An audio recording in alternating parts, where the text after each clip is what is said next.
Welcome to outside.net. Let's try to optimize the Kdenlive interface on GNOME. I'm currently using GNOME 50.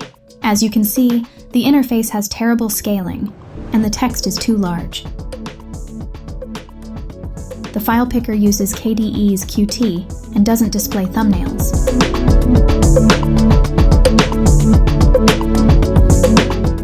Let's see how to improve the interface.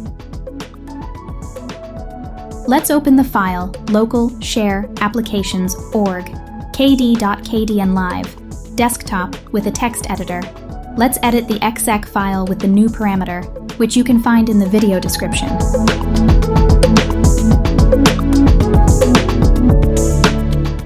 The Kdenlive interface is now significantly improved. The file picker is the same as GNOME and now displays thumbnails.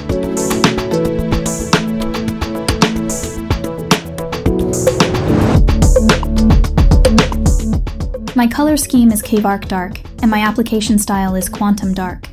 For details on how to get this interface, read the article on my blog in the description.